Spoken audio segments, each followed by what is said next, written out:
자, 모의고사 17차입니다. 1번 다음 밑줄친 구절 중 띄워도 되고 붙여도 되는 것이 아닌 것 그랬습니다. 우리 이거를 잘 모르는 사람들은 뭐 해야 돼요? 기본서 1권에 보면 뭐 있죠? 문법 파트에서 다 했던 겁니다. 그러니까 강의를 다시 듣거나 아니면 책을 다시 보면서 계속 하시면 돼요. 그는 58회 졸업생이다. 58회를 모두 붙여도 되죠.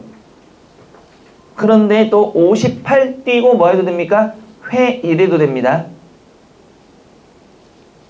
두 번째, 날이 흐린 것은 는이 올성 싶다. 하다 싶다가 붙은 것은 붙여도 되고 띄워도 되는 거 앞에서 했던 거 생각나시죠? 그러면 올성 싶다 이렇게 띄워도 되지만 어떻게 돼도 되죠? 올성 싶다를 모두 붙이셔도 됩니다. 이것은 꼭 기억해 두어 보아라. 해가 들어 하다가 왔죠. 기억해 띄고 두어도 되지만 기억해 두어 모두 붙여도 됩니다. 어머니 그 옷을 입으니 더 젊어 보입니다. 이거 맞는 거예요? 틀린 거예요? 맞는 거죠. 보다가 뭐의 개념을 갖고 있으면 시의 개념을 갖고 있으면 SEE라는 시의 개념을 갖고 있으면 항상 뭡니까? 본 용언으로 뭐 해야 된다? 띄어 쓰셔야 됩니다. 그래서 젊어 보입니다는 띄어쓰기는 맞았지만 언제나 뭐가 돼야 되는? 띄어 써야 되지 붙여 쓸 수가 없는 거기 때문에 정답은 4번입니다. 2번 다음 밑줄친 단어 중에서 보기에 제시된 한글 맞춤법 규정이 적용된 것이 아닌 것입니다. 근데 이번 문제 살짝 한번 별표 쳐보세요. 이런 문제가 나오면 여러분들 틀리는 거는 물론 이거니와 무슨 말이지? 라고 감흥이 안 올 수도 있어요. 19항 어간에 이나 또는 미음이 붙어서 명사로 된 것과 이나 희가 붙어서 부사로 된 것은 그 원형, 어간의 원형을 밑줄 칠까요? 밝혀 적는다. 원형을 밝혀 적는 경우입니다. 붙임 어간에 이나 이외의 모 밑줄 치고요. 이나 이외의 모 밑줄 으로 시작된 전미사가 붙어서 다른 품사로 바뀐 것 밑줄 어간의 원형을 밝혀 적지 않는다 밑줄.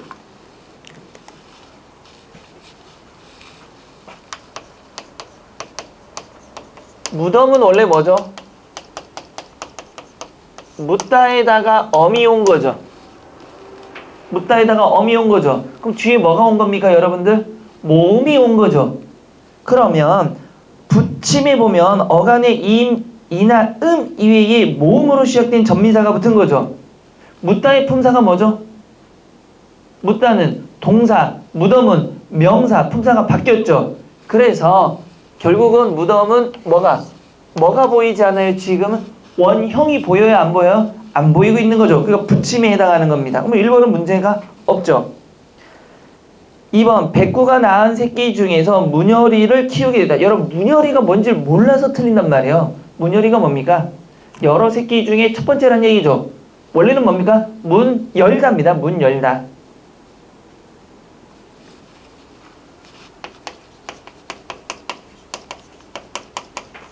다 여기서 문열이가 되는 거예요. 그러면 잘 보세요. 문열이는 여기 지금 있어요? 없어요? 19항이라든가 붙임에 있습니까? 없습니까? 조건에 없습니다. 그래서 정답은 2번이 맞는 거고요. 3번 익히 다닌 길이라 쉽게 찾아갔다는 뭡니까? 읽다가 뭐죠, 여러분들? 읽다에다가 희가 붙은 거죠. 그래서 부사가 돼버린 거죠. 부사가 됐으니까 19항에 그대로 있는 거죠, 지금.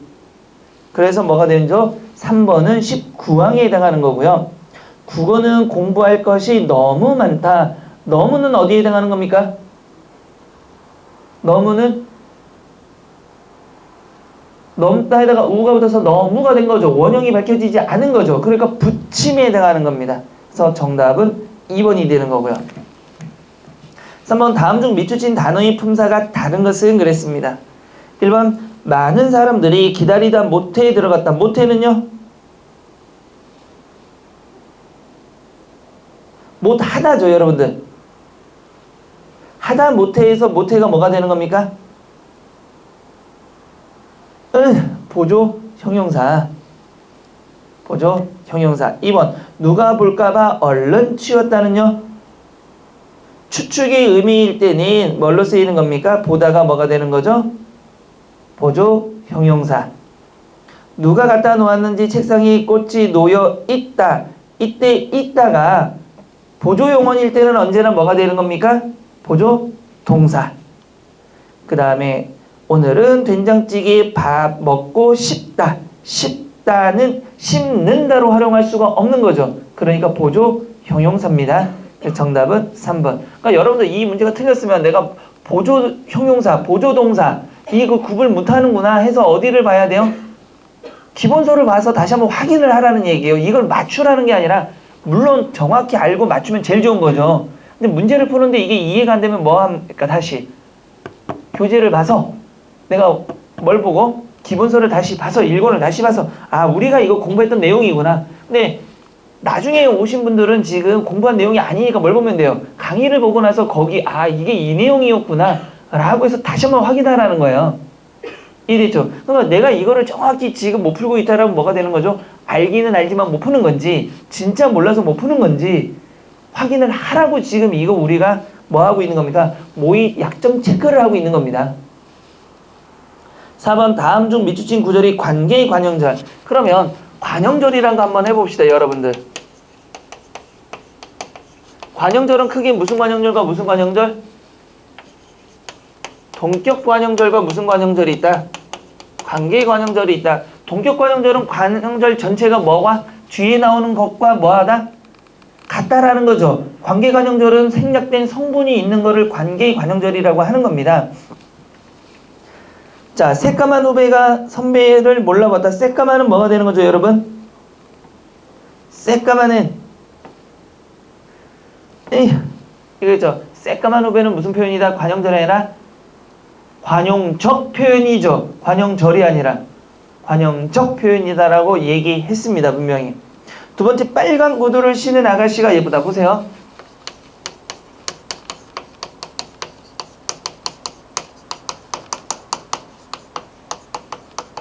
아가씨가 예쁘다 그랬습니다. 빨간입니다.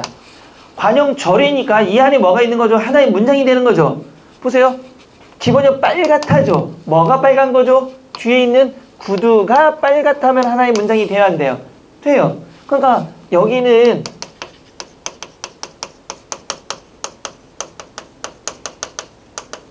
그래서 주어와 서술어가 되는 또 다른 하나의 문장이 될 수가 있죠. 빨간만 하면.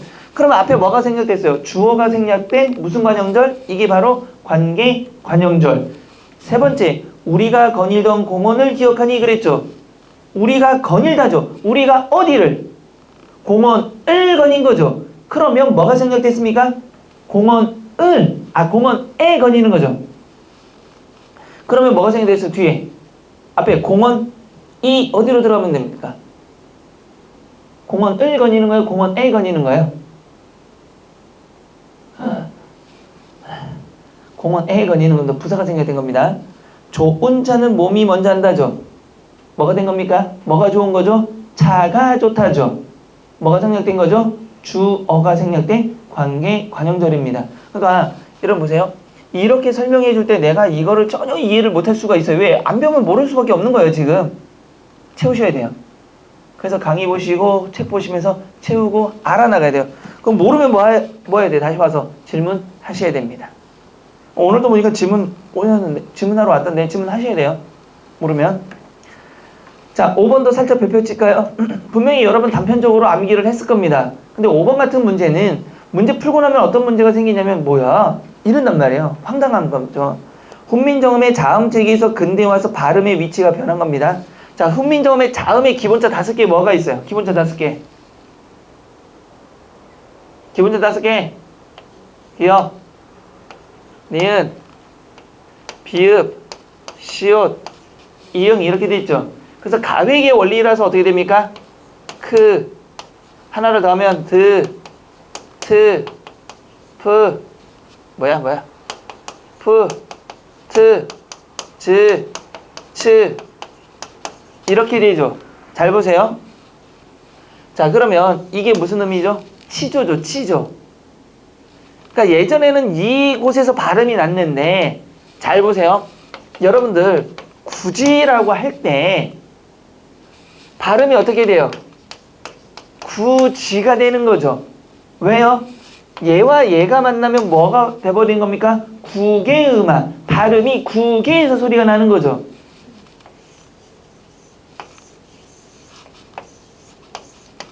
자, 여기에서 소리 나는 게 뭐죠? 양순음이죠. 여기서 소리 나는 건요? 치조죠. 그러면 여기 우리 뒤에 보면 딱딱한 이거 뭡니까? 이거를 덮고 있는 게 구개인데 앞이 딱딱하니까 앞이 뭐가 되는 거죠? 경국의 뒤에 말랑말랑한 거는 영국의 마지막은 목소리 후음이 되는 거죠. 잘 보세요. 이 발음이 어디서 나요? 이 발음. 이 하면 어디서 발음이 나요? 국에서 이 발음이 난단 말이에요. 이 할 때. 그러니까 디귿이 어디로 오는 겁니까? 지금. 구지 할 때 디귿이 지금 현대국어에서는 어디에 오는 거예요? 디귿이 어디에? 여기에 있었던 디귿이 어디로 옵니까? 구개 쪽으로 와서 발음이 나기 때문에 구개음하죠. 돼요, 안 돼요? 자, 그런데 잘 보세요. 발음의 위치가 바뀐 겁니다. 발음의 위치가 바뀐 거. 예전에 여기가 이것도 지금은 어디서 발음 날까요? 즈치 경구에서 소리 나버리죠. 치조의 위치에 가까이 있었던 게 지금 현대국에서는 어디로? 경구에 가깝게 발음이 되기 때문에 위치가 바뀐 건 지읒과 치읓입니다.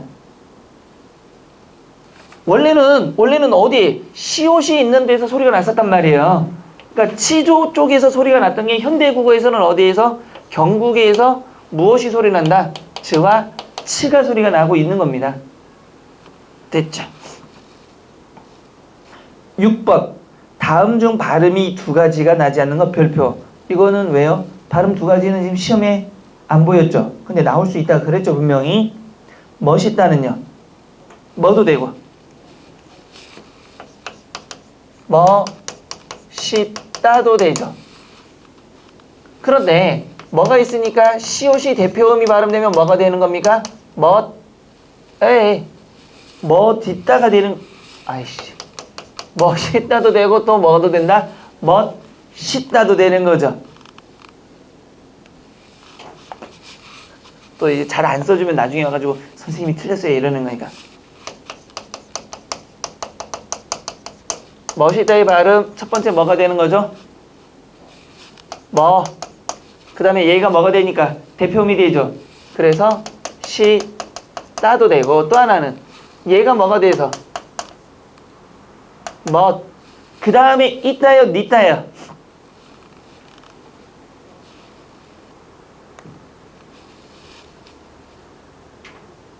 어이씨, 내가 잘못을 했네. 내가 틀리고 있어.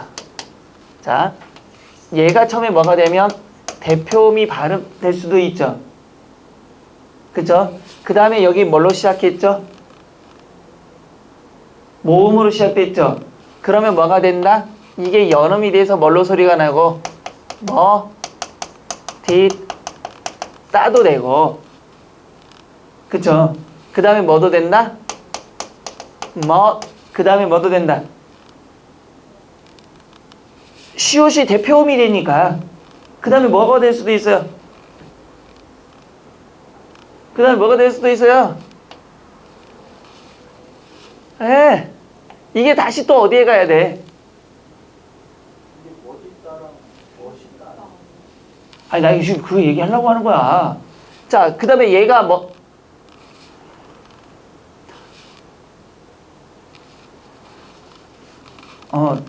이게 이런 걸 보통 뭐라고 하냐면 미쳤다 그러는 거죠. 미쳐가지고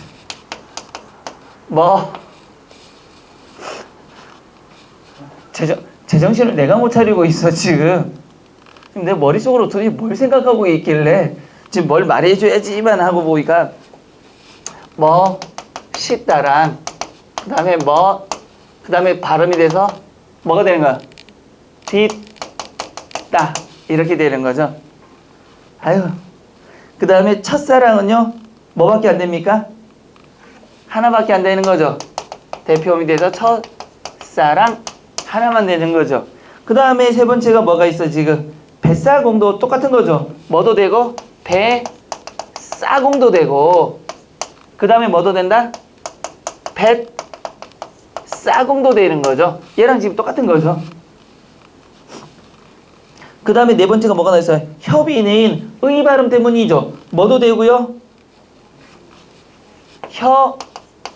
비도 되고 또는 뭐도 된다. 그냥 돼서 비도 되는 거죠. 연음이 돼서 비도 된다.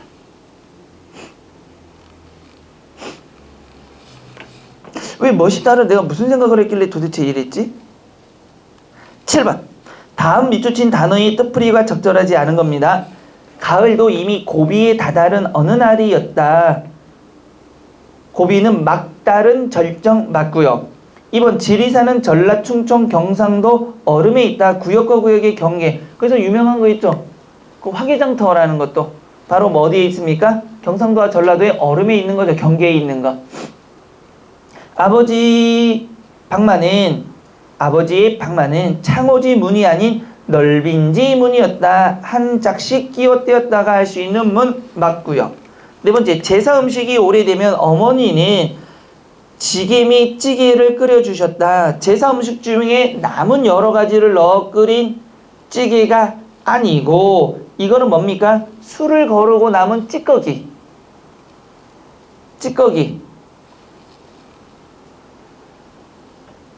찌꺼기로 뭐 하는 거? 뭐 짜냈을 때 뭐 남은 것. 그거를 뭐라고 합니까? 지게미라고 하는 겁니다. 그게 지게미. 그럼 이거 뭐 술이죠, 술. 잘 안 나오니까 여러분들 자주 보셔야 되고요. 8번. 보기의 문장을 이용하여 글쓰기를 하려고 할 때 기역, 디귿의 순서를 가장 잘 배열한 것. 이런 거 볼 때 여러분 서술어를 한번 잘 보세요. 잘 봐봐요. 서두, 자유와 평등, 자유 동그라미, 평등 동그라미, 자유민주주의 체계를 끌고 나갈 수 있게 해주는 핵심 요소이다. 그럼 자유민주주의에는 두 가지가 있는 거죠. 무엇과 무엇이 있다? 자유와 평등에 대한 겁니다. 첫 번째, 그리고 세모 돌리시고요. 그리고면 앞의 내용과 같아야 돼요? 달라야 돼요? 그리고라는 게 보이면 앞의 문장과 뒤의 문장, 지금 나오는 문장은 같은 내용이 나와야 돼요? 다른 내용이 나와야 돼요? 같은 내용이 나와야 되겠죠? 그럼 보세요. 평등을 지나치게 강조하면 개인의 자유가 억압되기 쉽다. 긍정적 얘기예요? 부정적 얘기예요? 부정. 그러면 그리고 앞에도 뭐가 나와야 됩니까? 부정적 내용이 나왔어야 되는 거죠. 두 번째, 니은 보니까 자유의 폭이 넓고 모두가 균등한 기회를 가질수록 개인과 집단의 삶의 질을 높일 수 있다. 긍정이에요? 부정이에요? 긍정. 그 다음에 그러나 세모 돌리시고요. 그러나. 그럼 그러나는 앞의 내용과 같은 내용, 다른 내용? 다른 내용이 나와야 되겠죠. 자, 자유를 제한적으로 허용하면 서로 간의 다툼을 유발하여 오히려 다수의 자유와 평등을 해치게 된다. 긍정입니까? 부정입니까? 부정이죠. 자, 그럼 보세요. 기억은 그리고 뒤에 부정이 나왔고 니은은 긍정이 나왔고 디귿은 그러나인가요? 그러나 뒤에 뭐가 나왔습니까? 부정이 나온 거죠. 그러면 이제 순서는 뻔하잖아요. 그러나 다음에 부정이니까 앞에는 뭐가 나와야 된다? 긍정이 나와야 되겠죠. 그러면 디귿 앞에는 뭐가 나와야 되고 니은이 나와야 되는 거 맞죠? 그리고는 원인 결과이기 때문에 이런 부정적 원인으로 뭐가 나온다? 부정적 결과가 나와야 되겠죠. 그럼 순서는 니은, 디귿, 기역이 돼야 되는 겁니다. 그럼 답지에서 니은, 디귿, 기역을 찾자 이거죠. 몇 번? 4번.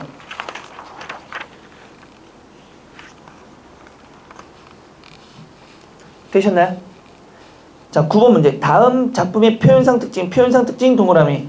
여러분, 표현상 특징은 사실상 뭘 찾는 거 아니에요. 엄밀히 따지면 내용을 찾는 게 아니라 뭘 찾는 겁니까? 형식적인 거를 찾아야 되는 겁니다. 그럼 시에서 내용을 찾을 때는 표현상의 특징이 아니라 뭘 물어보는 겁니까? 의미, 내용 이렇게 물어보면 시를 제대로 해석할 수 있어야 되는 거고 표현상이면은 답지를 보면서 하나씩 찾아 나가셔도 돼요. 자, 1번.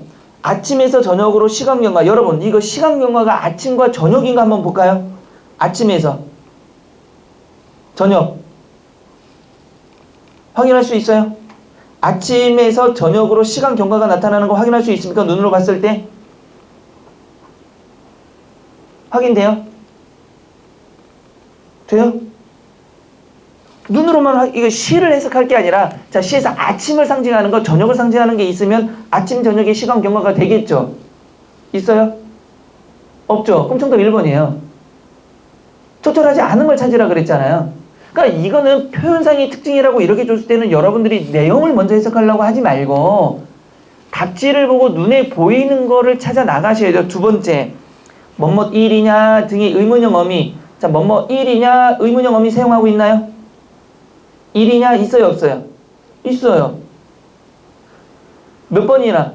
2번 이상이나 보이고 있죠. 여러분 2번 이상이 되면 얘가 뭐라고 했습니까? 강조의 용법이라 그랬죠. 그럼 장강조 되는 거 맞습니다. 비유적 표현 밑줄 칠까요? 이게 여러분들이 의심을 많이 하는데 보세요. 우리나라 시는 비유적인 표현이 있을까요 없을까요? 있습니다. 없는 시는 거의 존재하지 않아요.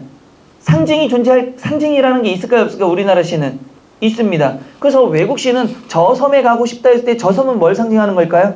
그냥 섬이에요. 맑고 고운 향이 있는 저 섬으로 가고 싶다면 외국 시는 뭡니까? 그 섬에는 맑고 고운 향이 있을 건데 우리나라 시에서 저 섬은 어딜까요? 저 섬에 가고 싶다, 맑고 고운 향이 있는 저 섬으로 가고 싶다면 광복의 어느 날 이렇게 한단 말이에요. 그래서 님은 같습니다 이랬어요. 그 외국 시에서 님은 같습니다면 님이 누가 될까요? 달링이 되겠죠. 근데 우리나라에서 님은 같습니다면 누구? 조국, 부처, 광복 막 이런 것들로 비유와 은유, 상징성을 갖는 게 우리나라 시입니다.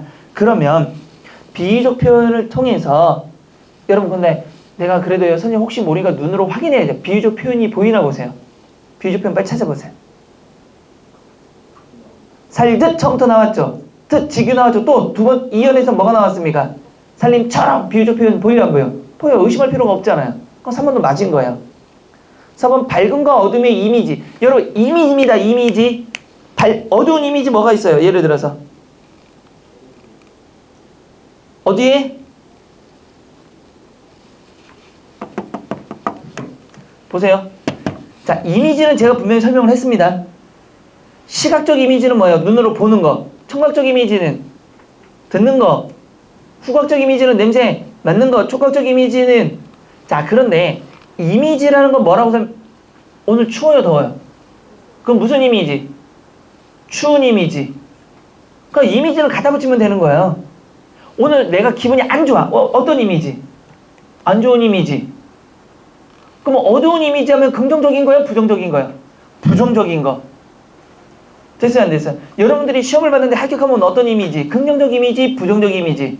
긍정적 이미지? 기쁜 이미지? 슬픈 이미지? 기쁜 이미지. 자, 그런데 밝음과 어둠의 이미지라고 한 겁니다. 그러면 긍정의 이미지와 부정의 이미지가 있냐 보자 이거예요. 그럼 눈으로 빨리 봐요. 부정적 이미지와 긍정적 이미지가 있는가?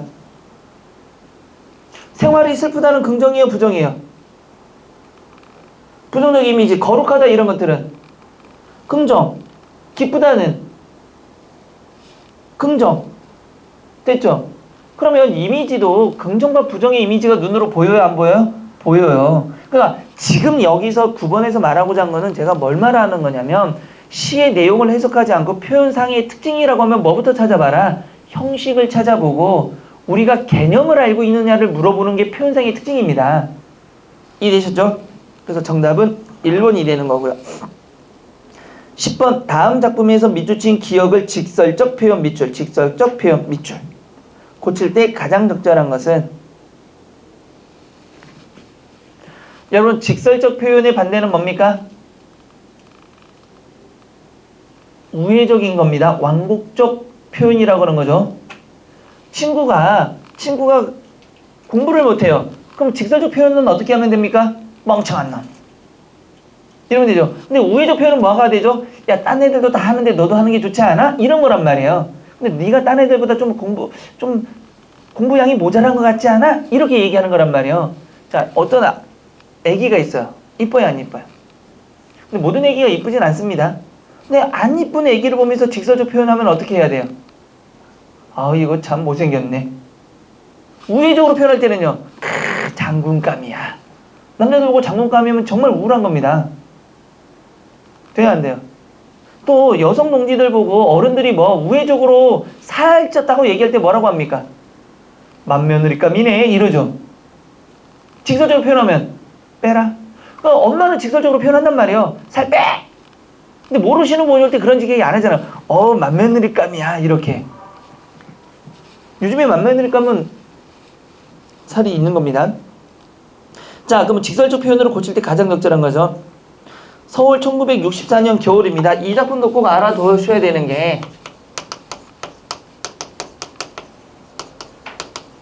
산업화 시대에 무엇을 인간 소외 현상에 대해서 이야기를 하고 있는 작품입니다. 1964년이라는 게 지금으로 보면 굉장히 옛날이지만 당시 이 시대에 나왔기 때문에 60년대부터 우리나라 뭐가 시작됐습니까? 경제개발이 시작됐단 말이에요. 그러니까 뭐가 붕괴돼 버렸어요? 공동체 사회가 붕괴되고 도시로 가게 되고 도시에 가다 보니까 뭐가 없어집니까? 인간 간의 정이 없어지는 거죠. 자, 여러분 아파트에 살면서 아파트에 사시죠. 대체적으로 아파트가 아닌 사람, 자기 집이 아파트가 아니다. 아파트 몇 층? 11층? 19층 아줌마 알아요? 같은 라인에 있잖아. 근데 19층을 모른단 말이에요. 근데 요즘에 좀 친하면 위아래층, 옆집 정도는 알지만 3층이 아줌마 알아요? 몇 층에 살아요? 뭐 11층 시리즈로 19층 아줌마 알아요? 모르잖아. 몇 층에 살아요? 뭐 일자 돌림이야. 11층 아줌마 알아요? 모른단 말이에요. 이게 산업화가 되면서 사람들이 도시로 몰리면서 자기 먹고 살기 바쁘다 보니까 정이 없는 거예요. 근데 옛날 시골에 가면, 지금도 시골에 가면 할머니가 옆집 사람 알아요? 몰라요? 저 건너집 사람, 건너집 사람 다 알죠. 누구 하면 걔네 집 누구 어쩌고 다 알잖아요. 그러니까 그게 없어지면서 인간 소외가 되는 겁니다. 그러면서 특히나가 이 작품에는 무엇이 잘 드러난다? 익명성이 잘 드러나는 겁니다. 그래서 이름 대신에 나라는 인물, 아니라는 인물, 아저씨 이렇게 나타납니다. 그러면 이름이 없어요. 익명성을 했다는 건 자신을 뭐하고 싶다? 숨기고 싶은 현대인의 욕망을 드러내고 있는 겁니다. 그러면 이 사람들은 서로가 서로의 아픔을 공유할까요? 공유하지 않을까요? 공유하지 않는 사람들입니다. 그게 1964년 겨울 이 작품이 잘 드러납니다. 다음날 아침 일찍 안 동그라미 치시고요. 난 동그라미 치시고요. 아니 나를 깨웠다. 이름이 안 나타납니다. 아니라는 거는 대학원생이고 나는 평범한 직장인입니다. 공무원입니다. 구청 공무원. 그 양반 역시 세모 죽어버렸습니다. 역시 죽어버렸습니다를 통해서 알 수 있는 건 뭡니까 여러분? 죽을 걸 알았다 몰랐다? 알았다죠. 아니 내 귀에 입을 대고 그러게 속삭였다. 예? 나는 잠이 깨끗이 깨어버렸다. 방금 그 방에 들어가 보았는데 역시 다시 동그라미 죽어버렸습니다. 역시. 그럼 나도 뭐 하는 겁니까? 죽을 수 있다는 걸 알았다예요? 몰랐다요? 알고 있었다 이거죠. 역시. 나는 말했다. 사람들이 알고 있습니까? 아직까지는 아무도 모르는 것 같습니다. 우선 빨리 도망해 버리는 게 시끄럽지 않을 것 같습니다. 사실이죠. 물론 그렇겠죠. 보세요. 보통 우리가 누군가가 같이 있었던 사람이 죽으면 어떻게 돼요? 신고를 하거나 아니면 좀 친하면 뭔가가 좀 해결을 해줘야 되죠. 근데 얘들은 지금 뭐 하고 있습니까? 도망가고 있는 겁니다. 왜? 단절이에요. 단절. 나하고 상관없는 일이에요. 인간이 소외된 현상입니다. 나는 급하게 옷을 주워 입었다. 개미 한 마리가 방바닥을 내 발이 있는 쪽으로 기어오고 있었다. 그 개미가 내 발을 붙잡으려고 하는 것 같은 느낌이 들어서 나는 얼른 자리를 옮겼다. 이때 개미의 상징성은 양심입니다. 그러니까 양심이 얼만큼은 있다? 개미만큼만 양심이 있어서 그 개미만큼만 양심이 나를 뭐 하려고? 붙들려고 하는 중입니다. 왜? 야 얘가 네가 같이 있던 사람이 죽었으니까 좀 해봐 라고 했는데 나는 그 조그마한 양심까지도 뭐 하고 있는 겁니까? 지금 버리고 가는 중입니다. 그래서 단절, 소외전. 가장 적절한 것 뭘까요? 이게 뭘 상징한다? 양심. 그럼 몇 번 정답은? 2번이 되는 거죠. 미미한 개미만한 양심의 가책을 느끼기 시작했다. 하지만 뒤에 내용 보니까 그 양심마저 뭐 한 거죠? 걷어차 버린 거죠. 나쁜 놈들. 11번 시적 화자가 처한 상황 및 정서와 가장 유사한 것 동동입니다. 11월 봉당 자리에 한삼 두 표 누워두고 뭐라고 슬픈 일이구나 고우님과 제각각 떨어져 갖고 있다. 그럼 상황은 뭐 어떤 상황? 누구와 이별 상황? 임과 이별 상황이고 그때 정서는 슬픈 거죠. 임과 이별에서. 슬픈 일이구나 했으니까. 그러면 문제는 상황은 뭐가 돼야 되고요? 임과 이별에 여기서 임은 누가 되는 겁니까? 사랑하는 님과 이별한 상황에서 어떤 느낌? 슬픈 느낌을, 슬픈 마음을 갖고 있는 시를 찾으란 얘기예요. 내셨나요? 갑시다.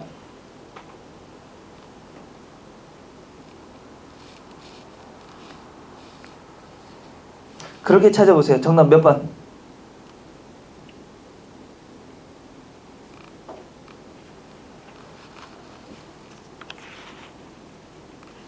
아유, 또 이런 거 나오니까 선생님 저는 저렇게 들어도 시를 나머지 시를 해석 못해서 모르겠는데요. 이럴 거야. 자, 1번. 나 보기 좋다여 남의 일을 매양 보랴. 한 12달 한 열을 두 닷새에 여드레만 보고 지고 그 달도 30날이면 또 이틀을 보리라. 뭔진 몰라도 뭔가를 보고 있다는 얘기죠 지금. 그러니까 안 되고요. 2번. 이시련 부디 갈까 아니 가든 못할 소냐. 부단히 싫더냐 남의 회언을 들었느냐. 전이마 하 애달구나 가는 뜻을. 그러니까 이별하는 건 맞지만 뭐가 되는 겁니까? 누군가의 말을 듣고 이별하니까 속이 상한 거죠 지금. 됐죠? 3번. 간밤에 꿈 좋더니 님에게서 편지 왔네. 그 편지 받아 100번이나 보고 가슴 위에 얹혀 잠이 드네. 구태여 무겁지 아니해도 가슴 답답하여라. 이건 뭐가 되는 겁니까? 님과의 뭐를? 재회를 소망하고 있는 겁니다. 꿈속에서 재회했죠. 현실에선 이별했지만. 그래서 그런 재회를 계속 바라고 있는 거고요. 그 다음에 귀돌이 저귀돌이 어여쁘다 불쌍하다 저귀돌이. 어인 귀뚜라미죠. 귀뚜라미 지는 날 새는 밤에 긴 소리 짧은 소리 절절히 슬픈 소리 저 혼자 울어내어 사창 여자가 깃 있는 여인 방에서 여인 잠을 살뜰히도 깨우는구나. 투어라. 저것이 비록 미물이지만 보잘것없는 동물이지만 아무도 없는 방에 내 뜻을 아는 거는 저것뿐인가 하노라. 그럼 귀뚜라미도 울고 있고 귀뚜라미의 마음을 내가 알고 있는 거죠. 그럼 서로 뭐가 감정이입이 되는 거죠. 그럼 나도 님이 없어서 지금 뭐하다? 눈물을 흘리고 있는 중이라고 보셔야 되니까 슬픔. 정답 4번입니다. 자, 이 문제 옆에다가 그렇게 하셔야 될 거예요. 수능형 문제라고. 공무원이 완전히 수능형으로 바뀌려면 몇 년이 걸리겠지만 지금 거의 바뀌고 있는 추세이기 때문에 문제가 이렇게 나올 수가 있다라는 겁니다. 수능형 문제. 12번. 다음 글의 서술상 특징 밑줄 치시고요. 서술상 특징은 다른 말로 말하면 뭐가 됩니까? 글쓴이가 글을 써 내려가는 방식, 생각을 어떤 형식으로 글을 쓰고 있느냐를 찾아봐라 이겁니다. 마찬가지로 서술상의 특징을 물어보면 반드시 답지부터 1번 자연문의 자신의 감정을 의탁 밑줄. 2번 사건이 일어난 원인과 결과 밑줄 인과관계. 세 번째 현상 분석 밑줄. 의미 명료 밑줄. 4번 대립적 자연관 지양 밑줄. 새로운 철학 제시 밑줄. 자, 이렇게 해서 한번 보겠습니다.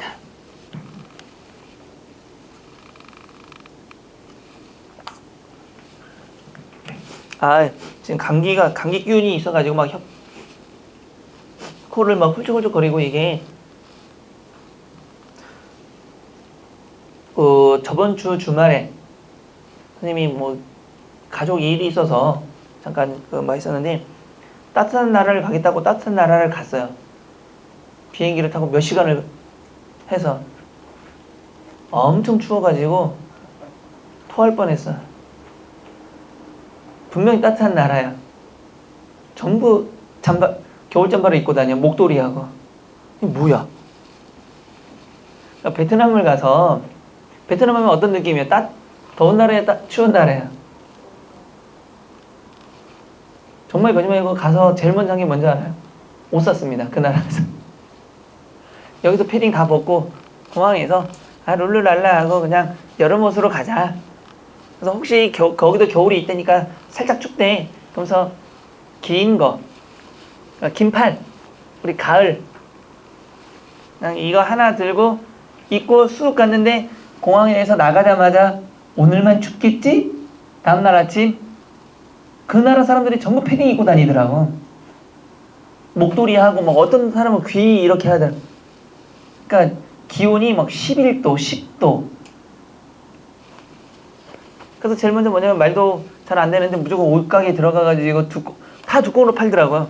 그거 사서 메이드 인 베트남 막 이렇게 위에 바지도 메이드 인 베트남 반바지 입었는데 베트남 사람 현지인처럼 살았어요. 거기서 추워가지고.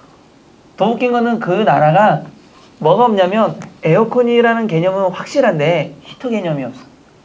히터가 없습니다. 차를 탔는데 여러분들 추우면 뭐 틀어요? 히터 틀잖아요. 내가 너무 추워가지고 히터를 틀어달라고 그 사람이 못 알아듣는 거야. 히터를. 그러니까 짜증나니까 춥다고. 근데 히터가 나오긴 나옵니다. 차에. 어디 나온지 아세요? 운전석에만. 뒤쪽에는 오직 에어컨밖에 없어요. 그 다음에 뭐 하롱베이인가? 그 바닷가잖아요. 바람은 또 왜 그렇게 불어? 체감 온도가 이제 살벌하죠. 우리 스케줄 다 취소하자. 너무 춥다. 한국 사람들이 많이 있더라고요. 우리는 단체 여행을 시작해서 가족이 내가 다 갔는데 와, 막 입술이 보라색으로 바뀌고 사람들이 바다 구경을 하러 그 배 위에 올라가야 되는데 전부 다 배 안에만 있어. 올라가서 사진 찍으세요? 싫어요. 올라가시면 저기 잘 보여? 싫어요. 사람들이 다 안에 있어. 추워서. 그런 것들 너무 춥더라고. 그래서 한국에 딱 왔단 말이야. 한국에 와가지고 인천공항에서 차 타러 딱 가는데 더 춥다. 그러니까 따뜻한 나라 가고 싶어서 따뜻한 데 갔는데 추웠고 다시 돌아오니까 더 춥더라. 그래서 이제 생각하기를 다음부터 베트남 가지 말아야 되겠다. 근데 정말로 그 우리가 보통 보면 베트남 하면 뭐가 생각나세요, 여러분들? 베트남 하면 이미지가 쌀국수. 쌀국수는 진짜 더럽게 많이 먹었어요. 아니, 원 없이 먹었어. 여기서 지금 여기 물만 넣으면 제가 논농사 지을 수 있어요, 뱃속에서 이제. 막 벼 잘할 거야. 오토바이 생각나요? 혹시 베트남 오토바이가 막 다닌다라는 거? 제가 실제로 그걸 봤는데 정말 시끄럽습니다.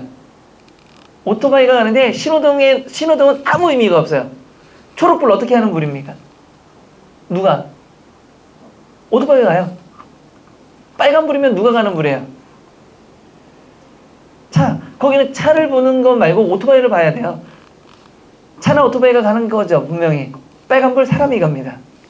그냥 불의 의미가 없어요. 신호등의 의미가 없어. 그냥 내가 가는 게 장땡이야.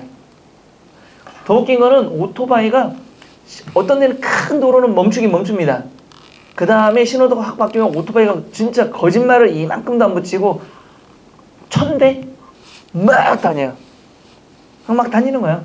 근데 작은 길은 신호등의 의미가 없고 그냥 걸어가야 돼요. 그냥 걸어가면은 막 오토바이가 그냥 빵빵빵 계속 거려요. 막 무조건 빵빵 거리는 거야. 일단은 그냥 가야 됩니다. 멈추면 더 난리 나요. 그냥 가야 돼. 멈추면 아무데도 못 가요. 그냥 가야 됩니다. 그냥 가면 오토바이 알아서 그냥 가요. 차도 빵빵 거리지 않습니다. 절대로. 오토바이만 빵빵 거려요. 안 다쳐요. 진짜 신기하더라고. 진짜 신기해.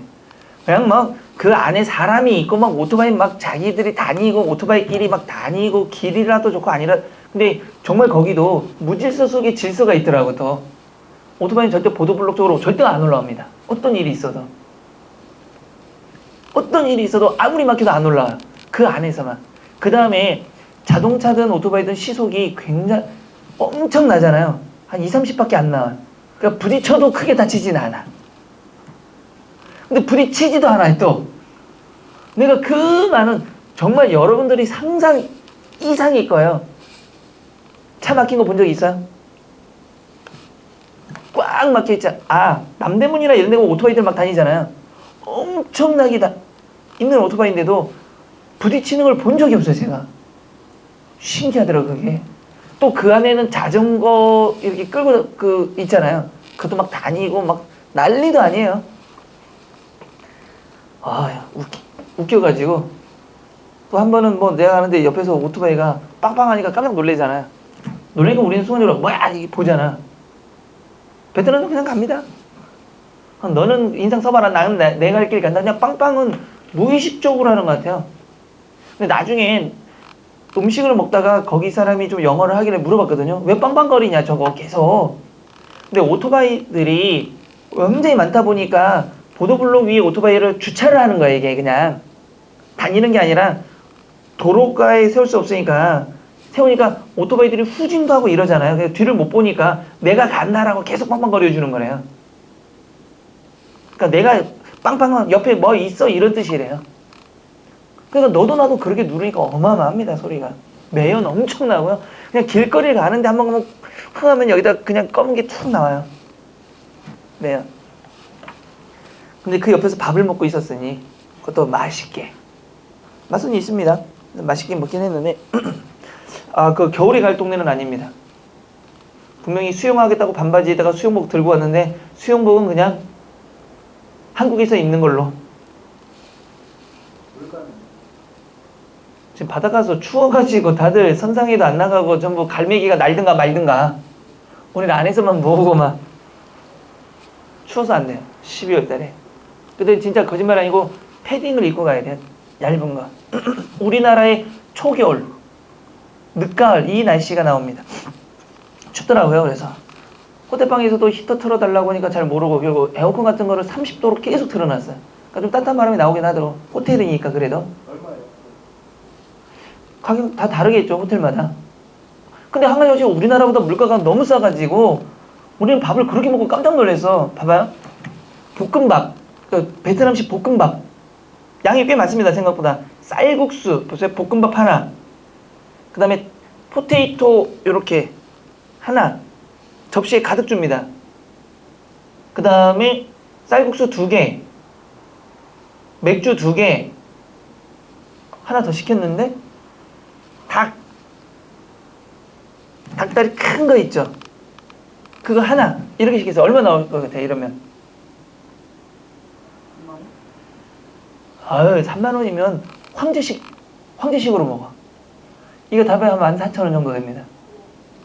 그러니까 되게 재밌는 게 쌀국수를 먹으면 뭐 1,100몇 원, 뭐 좀 비싸게 먹으면 3,000 얼마. 맥주값이 나는 놀란 게 물가 맥주가 음료수가 보고 놀랐어요. 맥주가 하이니켄 우리나라 얼마 하죠? 4캔은 만 원. 네, 4캔에 10,000원. 그죠? 거기는 하이니켄이 좀 비싼데 그게 1,200원? 물이 350원. 음료수도 막 400원. 코카콜라 우리나라 1,800원 하는 거 있잖아. 400 얼마. 음식값이 되게 싸요. 그러니까 막 먹어도 괜찮더라고. 커피. 블랙커피 1,250원. 괜찮더라고요, 그거. 그래서 그런 물가는 좀 싸요. 옷도 쌉니다. 모든 게 기본적으로 좀 싸더라고요. 그래서 뭐 할만한데 한번 가보세요. 가보시면 알 겁니다. 그래서 꼭 오토바이 그 사이를 한번 걸어보세요.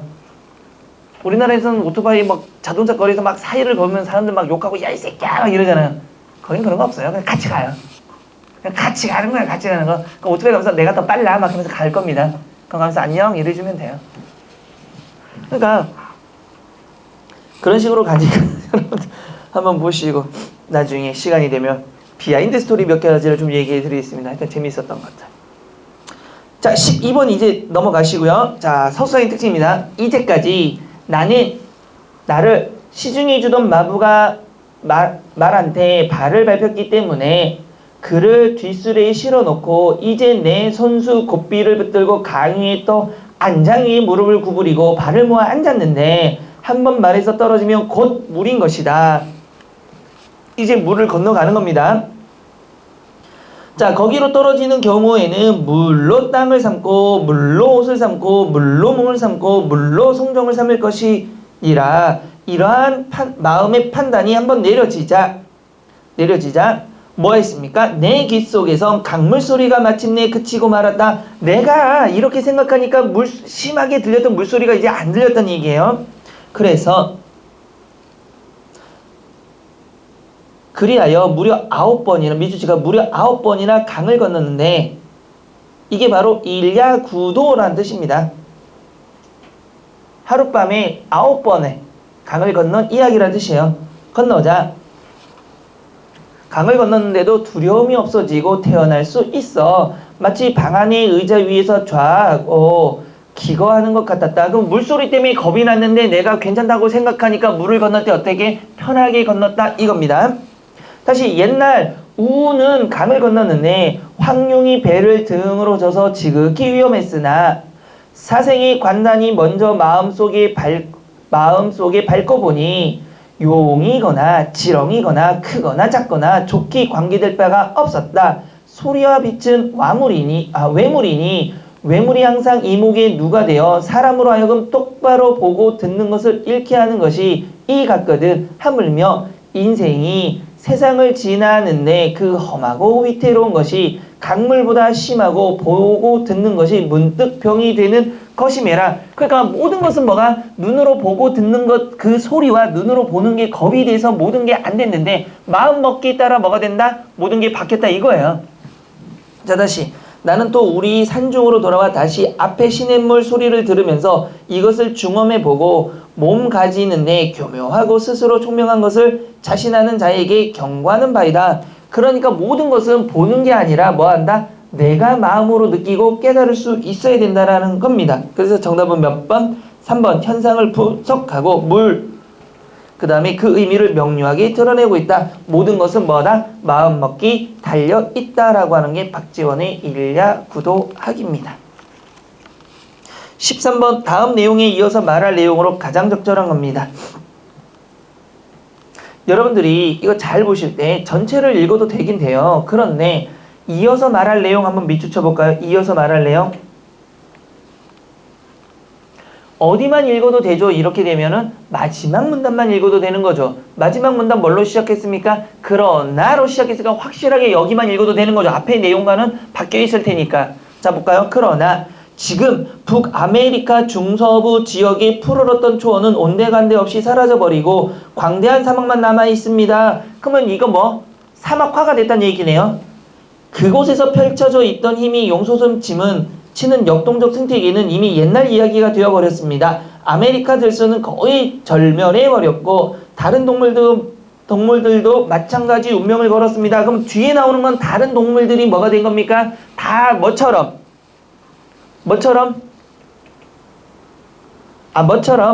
초원이 없어진 것처럼 다 사라져버렸다는 얘기죠. 그래서 초원은 없고 사막화가 됐다, 모든 게 없어졌다, 이런 내용들만 오면 되는 거죠. 자, 그럼 정답 몇 번이 되는 거죠? 가장 정확한 겁니다. 몇 번? 역사 얘기는 아니죠. 지금 이거는 뭐가? 초원이 사라졌고 소들이 사라졌고, 그러면 초원과 소들이 모두 뭘 상징하는 겁니까? 생태계가 전부 없어졌다는 거죠. 자연이 없어졌다는 얘기죠. 정답은 그래서 2번이 되는 겁니다.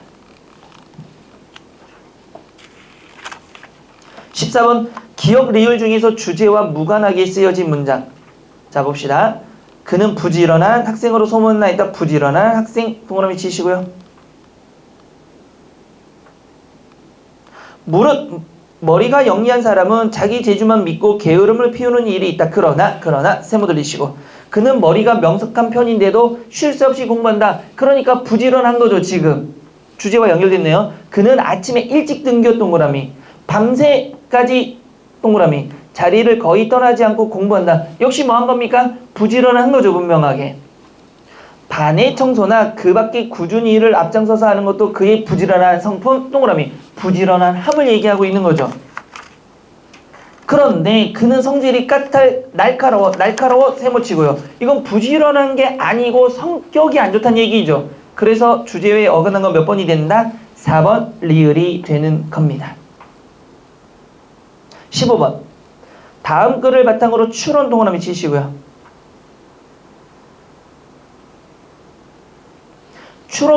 추론할 때 교통 문제가 해결되면 기대되는 성과로 볼 수 없는 겁니다.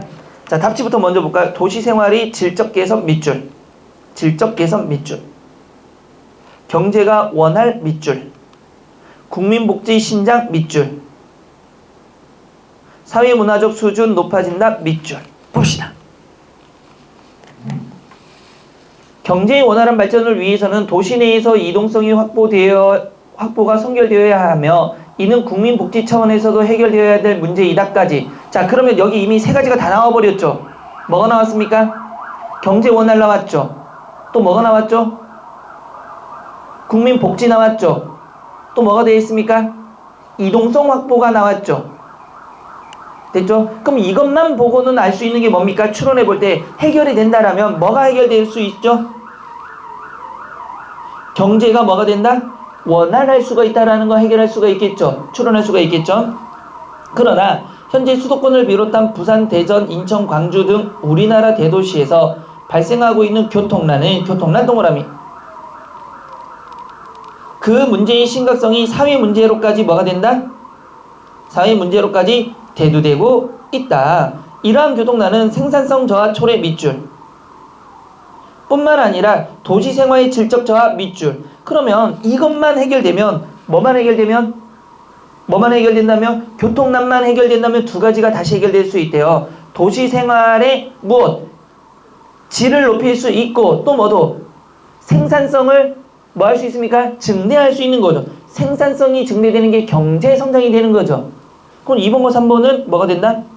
1번과 2번은 해결이 될 수가 있겠네요.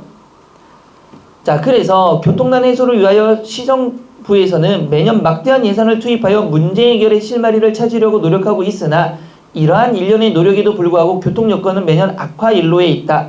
대도시 교통난은 대도시 동그라미 여러 가지 현상으로 나타나고 있다. 노면 교통에서는 통행속도 저하, 체증의 상존, 버스의 승차난, 주차 야간 박차, 교통사고, 공해 유발 등 교통의 전 분야에서 문제점이 돌출되고 있으며 교통난 해소를 위하여 건설된 지하철에서도 수요를 따르지 못하는 시설 공급으로 지나치게 혼잡하여 목적지에서 승하차를 하지 못할 지경에 이르렀다. 그러면 만약에 이게 해결된다면 도시 생활이 질적으로 개선되는 건 맞죠? 교통난이니까 사람들이 도시에서 뭐합니까? 편하게 교통을 이용할 수가 있겠죠. 두 번째, 경제 원활하는 건 첫 번째부터 나와 있었죠. 세 번째, 국민복지가 신장된다. 맞아요? 틀려요? 국민복지. 복지라는 게 뭡니까? 잘 사는 거죠, 지금. 그럼 어떻게 질적으로 잘 사는 것도 복지가 되잖아요. 4번, 문화에 대해서 나온 적이 있어요, 지금? 문화. 없죠. 그래서 정답은 몇 번? 4번. 추론할 수가 없습니다. 문화. 만약에 여기에다가 이것 때문에 뭘 못 본다라든가 뭐 오페라를 못 본다든가 오페라 극단이 못 들어와서 우리가 그걸 못 본다 이러면 문화와 관련되겠죠. 그런 것들이 나와 있지 않기 때문에 정답은 4번입니다. 16번. 외래 표기 중에서 보기의 예와 상충되는 상충되는 항목입니다. 타이거, 그다음에 알파벳 이랬습니다. 자, 이건 뭐죠?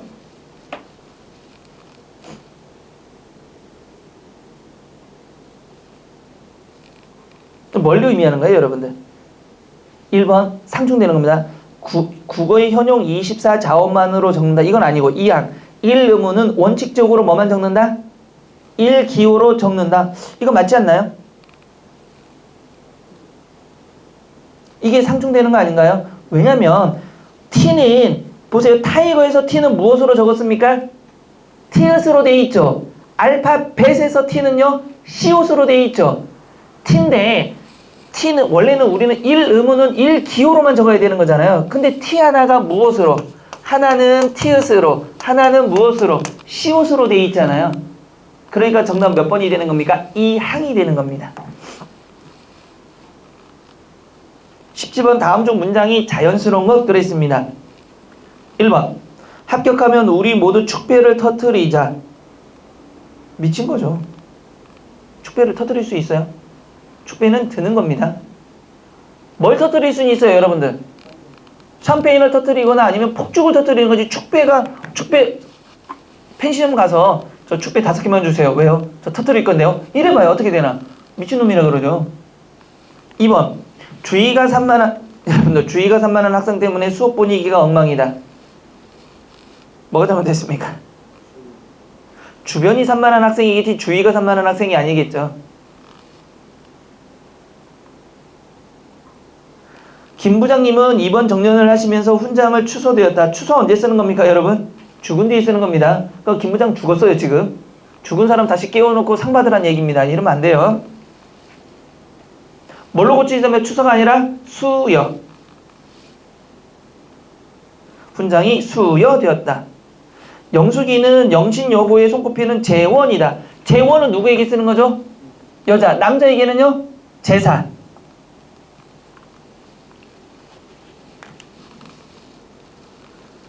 자, 18번. 다음 밑줄친 단어의 쓰임이 알맞지 않은 것은 그랬습니다. 1번. 나는 그에게 끓인 물을 시키라고 시켰다. 맞아요? 틀려요? 맞는 거죠. 두 번째, 유머는 아이를 보행기에 앉히고인가요? 앉히고가 맞아요? 안히고가 맞아요? 안히고가 맞는 거죠. 됐죠? 왜냐면 안히다를 돼야 되는 거잖아. 앉히다는 뭐가 되는 거죠? 소치나 냄비에 불을 올려놓는 거가 되는 거죠. 앉히다는. 안히다는요. 안다의 사동입니다. 그래서 뭐 한다? 보행기에 안히고 밥을 안치러 부엌으로 갔다. 두 개가 바뀌어야 되는 겁니다. 애끓는 피리 소리는 자식의 걱정을 애끓는 어머니의 마음을 담고 있다. 나는 잃어버린 지갑을 찾느라고 그와의 약속을 까맣게 잊어버렸다. 맞네요. 19번. 다음 중 판단 간의 진위 관계에 대한 설명으로 잘못된 것은 그랬습니다. 19번 별표 칠까요? 19번은 아직 배우지 않았습니다. 그래서 제가 그냥 얘기만 할 테니까 나중에 좀 자세히 배울 거예요. A. 모든 병은 담배를 피우는 데서 생긴 것이다. 이거 전칭 긍정 판단이라고 하는 겁니다. 전칭 긍정 판단. 2. 모든 병은 담배를 피우는 데서 생긴 것이 아니다. 전칭 부정 판단. 아니다니까 부정 판단. 어떤 병은 담배를 피우는 데서 생긴 것이다. 이거는 특칭 긍정 판단. 어떤 이니까 특정하게. 또 O는 어떤 병은 담배를 피우는 데서 생긴 것이 아니다. 특칭 부정 판단.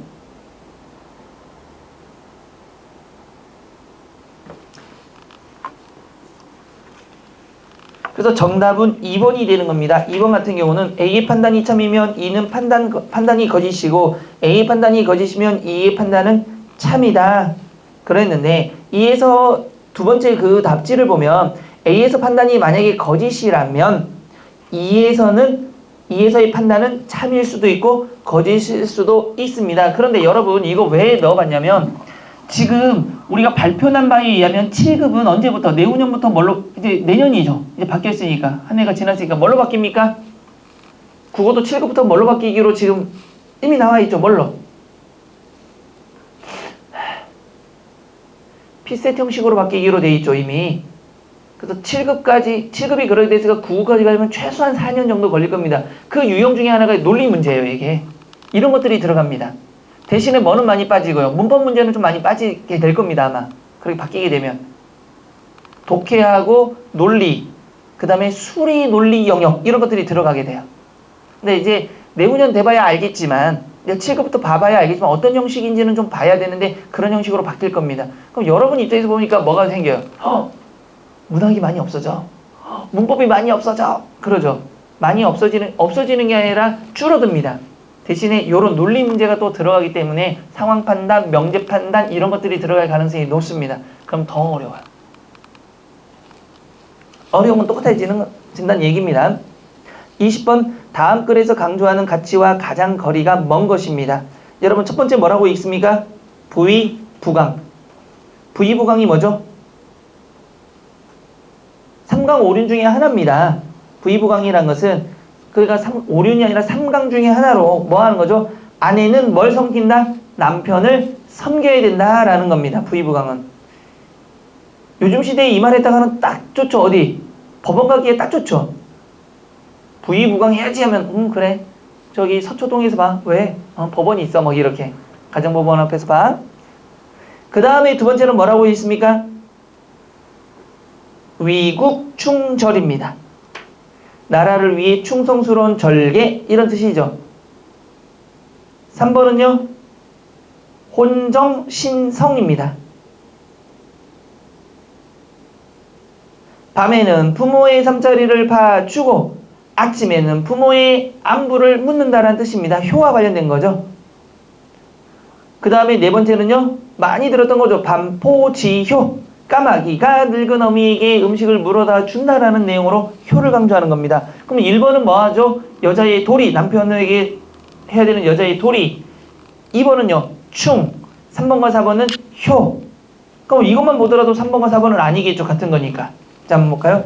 색시는 의령년 사람이니 시티의 아내라 동그라미 칠까요? 아내라니까 뭐 부인이다. 나이 쓸무이 지아비 주권을 시험이 섬기며 효로하더니 보세요. 효로하더니 이때는 나라에 대한 효가 아니라 뭐에 대한 효입니까? 남편에 대한 겁니다. 남편에 대한 아내가 지켜야 되는 거예요. 아비개가 코조하거늘 사양하여 가로되 지압이 뭐하고 닭자로 일찍 죽으니 아바님이 만일 뜻을 아우시면 죽은 지압이 병든 어미를 그 누라서 복양하리 있고 이건 뭐합니까? 자식의 효도. 됐죠? 그러면 앞에는 색시 이야기가 나온 거 보니까 여자. 그 다음에 복양하는 건 효도. 그래서 정답은 뭐죠? 위국 충절은 없습니다.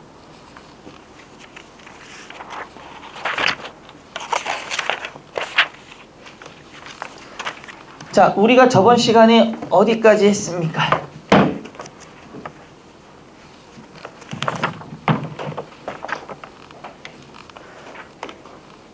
(171쪽에) 문체할 차례죠.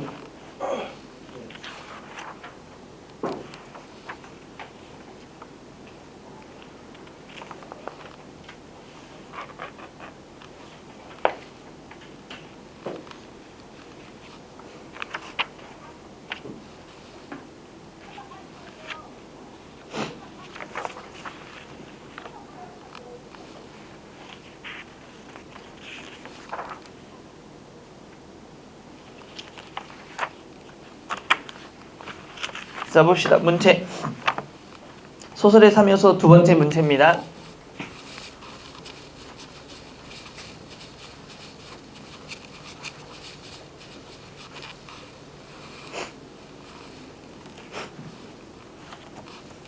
이게 아직 시차는 아닌데 시차 때문에 멍한 게 아니고 생각해보니까 잠을 못 자서 멍한 것 같아요. 느낌이. 비행기에서 보면 잠을 자긴 잤는데 그게 잠을 잔 게 아니잖아. 그 다음에 중국 사람이 워낙에 많아가지고 잠을 잔 게 아니라 꿈속에서 중국 사람과 이야기를 많이 했거든요. 한 3시간, 거의 4시간 동안. 내 옆에와 앞뒤로 중국 사람이 앉아가지고 한 4시간 동안 잠속에서 진짜 황병이 됐었어요. 계속 중국말이 들려가지고. 나중에 이어폰을 꽂았는데도 들리더라고요. 어마어마하더라고요, 사람들이. 나중에 한번 째려봤는데 제가 졌습니다. 딱 째려봐서 조용하라고 말을 할 수가 없으니까 딱 째려봤는데 또 떠들더라고요. 근데 제가 저거 어쩔 수 없죠. 분명히 우리나라 국적기를 탔는데 내가 외국인이 된 느낌? 분명히 국적기인데 왜 중국 사람들만 있지? 한국 사람들을 볼 수가 없어. 자, 소설의 문체 3요소 봅시다. 문체란 문장에 나타나는 작가의 개성, 문장의 특성을 말하는 것으로 다른 문장과의 단순한 차이점이나 특이성만이 아니라 그 작가만이 쓸 수 있는 완성된 품격으로서의 개성적 특성 밑줄 칩시다. 거기 보시면 이광수, 김동인, 김유정, 최만식, 염상석, 황순원, 이효석이 있는데 그건 한번 봐두기만 하면 되는 겁니다. 외울 거 아니에요. 이런 식의 것들이 있다 정도입니다. 자, 첫 번째 문체를 드러내는 소설의 진술 방식 서술입니다. 인물, 사건, 배경 등을 직접 이야기하는 문장 방식입니다. 이게 직접적으로 이야기하는 방식이에요. 됐죠? 그래서 첫 번째 등장인물의 특색이나 특성을 요약해주는 방식. 두 번째에서도 심리를 세밀하게 분석 밑줄. 다시 사건에 대한 정보를 독자에게 정확하게 전달 밑줄. 인물이나 사건에 대한 서술이 어느 정도 시간과 공간 속에서 이루어지냐에 따라서 밑줄 칠까요? 사건의 진행 속도가 빨라진다 밑줄.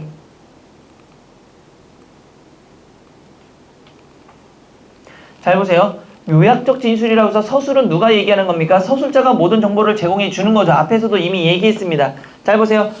17년 전에 어느 날 그는 열심히 살았으나 지금 이 시간에는 뭐하고 있다? 가난하게 살고 있는 거죠.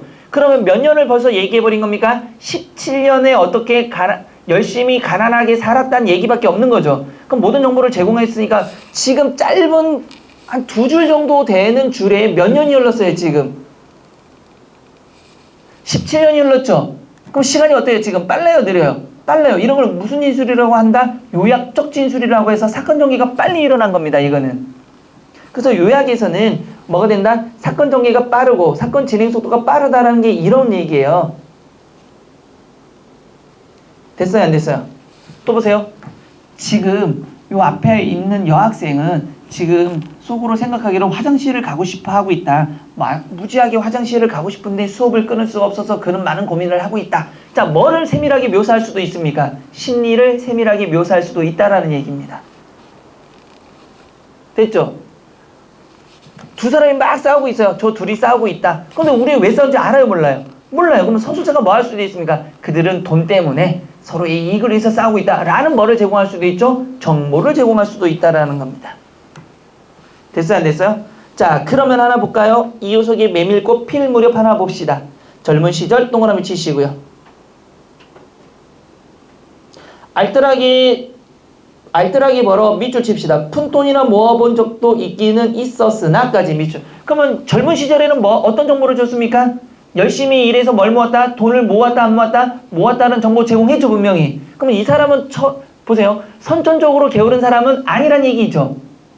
다시 볼까요? 읍내에서 백중 열린 해에 밑줄 칩시다. 호탕스럽게 놀고 투전하고 하여 4월 동안에 다 털어버렸다. 그러면 뭐한 사람이다? 뭐에 미쳤다? 노름에 미쳤다는 것도 알 수 있죠 지금. 나기까지 팔게 된 판이었으나 애끓는 정보내 그것만은 이를 물고 다녀마였다. 결국 다시 밑줄.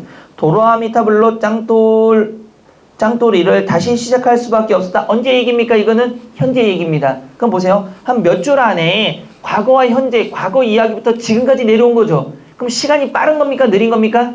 빠른 거죠. 빠른 진행입니다. 됐어요? 안 됐어요? 그럼 이건 시간이 빠른 진행이에요. 두 번째도 한번 볼까요? 두 번째 문장, 두 번째 작품. 그의 아내가 기침 동그라미 치시고요. 기침하고 있어. 기침을 콜록거리기는 밑줄. 벌써 달포가 넘었다. 달포가 넘었다. 그러면 왜 기침했을까요? 아파서 기침했을까요? 그냥 나온 기침일까요? 달포 동안이나 기침했으니까 아파서 기침했겠죠. 그럼 봅시다. 조밥도 굶기를 먹다시피 하는 형편이니 물론 약한 첩 써본 일이 없다. 구태여 쓰려면 못 쓸 바도 아니로되 그는 병이란 놈에게 약을 주어 보내면 재미를 붙여서 자꾸 온다는 자기의 신조에 어디까지나 충실하였다. 따라서 약사에게 보인 적은 없으니 무슨 병인지는 알 수 없으되 반드시 누워가지고 일어나기는 새로 물어도 못 눕는 걸 보며 밑줄. 중증은 중증인 듯까지 밑줄 칠까요? 중증은 중증인 듯. 그러면 기침한 이유는 뭘까요?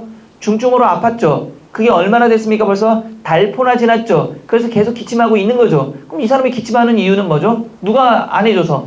남편이 뭘 안 해줘서? 약도 안 써준 거죠. 그럼 이런 정보를 다 알 수 있단 말이에요. 서술을 통해서. 그래서 서술은 뭐가 된다? 정확하게 뭐를? 사건에 대한 정보도 제공해주고 사건의 진행 속도도 빨라지고 인물의 심리도 분석할 수 있다는 특징이 있습니다. 됐죠? 그 다음에 묘사. 눈에 보이는 것처럼 하는 게 묘사죠. 자, 인물의 행동이나 대화를 통해 인물의 성격이나 사건을 보여주기 때문에 인물을 생생하게 묘사할 수 있고 밑줄 칠까요? 사건을 현장감 있게 제시, 밑줄 칩시다. 자, 일락서산 보시면 마을 동구 앞에 조갑지 같은 초가 세채. 자, 조그마한 마을 입구에 세채가 이렇게 있대요. 조그마한 집이 세 채가 있대요. 마을 입구에. 그럼 여기가 전부 마을이에요. 입구가 있어요. 다. 신장로를 가운데로 하여 따로 떨어져 있다. 신장로를 가운데로 해서 이렇게 큰 길을 가운데로 해서 따로 떨어져 있대요. 이렇게. 한째는 눈깔사탕이며, 눈깔사탕이니까 뭐가 됐습니까? 옛 성냥을 팔던 송방으로 불리던 구멍가게였고 주인은 술장수 퇴물인 최씨 부부였다. 그 맞은편 집은 사철 풀무질이 바쁘던 원액군의 대장간이었으며 그 옆으로 저만치 물러나 있던 대낮에도 벼살이 추녀 끝에서만 맴돌다가 어둡던 옹팜집은 뭐였다? 장중철인의 차린 주막이었다. 보세요. 그러면 여기는 뭐가 있고 집 하나는 뭐가 있어요 지금? 이 집은 뭐라고 보면? 하나 무슨 집? 눈깔사탕 같은 뭐 송방, 성냥을 팔던 송방이었고 여기는요 대장간. 여기는 뭐가 있어요 지금? 주막이 있다는 얘기잖아요. 그럼 가가지고 야 주막 찾아가봐 하면 뭐 찾으면 돼요? 대장간 찾아서 보면 되는 거고. 그러니까 이게 눈에 그려지 지도처럼 그려지는 거잖아요 지금. 이게 묘사입니다. 이런 걸 묘사라고 하는 거예요. 잘 봐봐요. 잘 봐봐. 내가 거기를 자 베트남에 갔어. 사거리 오토바이가 무지하게 다녀. 근데 옆에 보니까 매연이 막 날아다니잖아요. 그 옆에 서서 음식을 먹는데 음식을 먹고 있어. 근데 사람이 엄청나. 엄청 나는데 막 또 재밌는 거는 여러분 목욕탕 의자 알아요? 목욕탕 의자. 지금도 있나? 여탕을 안 다녀봐서 모르겠는데 남탕에 보면 있거든요. 그 엉덩이 깔고 앉는 거. 여탕에도 있어요? 뭐 있겠지. 앉아서 샤워해야 되니까. 그 엉덩이에 까는 앉아 커요 작아요? 그게 식당 의자입니다. 야외에서 안에서 먹을 때는 조금 큰데 다 도로변 쪽에서 먹어요. 보도블록 쪽에서. 그런 의자 4개를 이렇게 해놓고 탁자는요 정말 거짓말을 하나 넘치면 얼마나 할까? 4사람이 먹는 탁자의 크기가 요만합니다. 요만해요. 여기 4사람이 먹는 탁자예요 이게. 그러니까 의자가 하나 둘 셋 넷 이렇게 돼 있잖아. 남자들이 쩍벌을 많이 하죠 보통. 여자들도 커피숍이나 그런 데 음식 가면 커피숍도 비슷해요. 그럼 이런 데 4명이 앉는 거예요. 어떻게 앉아? 다리를 어떻게 해야 돼요? 오므리고 어떻게 해? 허리를 어떻게 막 굽혀서 커피를 이렇게 마십니다. 음식도 이렇게 먹어요. 어떤 느낌인지 알겠어요? 그게 묘사예요. 그려지는 거. 그럼 답답하겠어요? 안 답답하겠어요? 근데 그 사람들은 그걸 먹습니다. 그런 식으로. 그런 게 묘사예요. 그러면 이제 베트남 가면은 그 의자 불편할 거야. 그러니까 나도 이미 그려놓죠. 거기 가면 당연히 이런 의자가 있을 거고, 이런 식탁이 있을 거고, 쭈그리고 먹을 거라는 그림이 그려지는 것. 그런 것들을 바로 묘사라고 하는 겁니다. 대화, 3번째. 자, 등장인물이 말에 해당하는 거죠. 인물 간의 주고받는 대화는 인물의 성격을 드러내고 갈등을 유발하며 사건을 전개하면서 밑줄, 극적 효과, 밑줄 치시고요. 자, 여기 우리 앞에서 오늘 했던 거죠. 다음날 아침에 아니 나를 깨웠다. 그 양반 역시 다시 동그라미 치고 죽어버렸습니다. 아니 내게 되고 그러게 속삭. 네? 나는 잠이 깨끗이 깨어버렸다. 방금 그 방이 들어가 보았는데 역시 동그라미 죽어버렸습니다. 역시 다시 동그라미. 나는 말했다. 사람들을 알고 있습니까? 그럼 여기까지 봤을 때 자 어떤 극적 효과입니까? 사람이 뭐 한다? 죽을 걸 알면서도 말렸다 안 말렸다? 말리지 않았다라는 극적 효과. 뭐 이런 놈이 다 있어. 이 얘기를 듣고 우리는 뭐 이런 애들이 다 있어 라고 생각할 수 있다는 얘기예요. 이런 걸 극적 효과라고 하는 겁니다. 됐죠? 자, 다음에 문체와 어조는 잠깐 쉬었다 하겠습니다.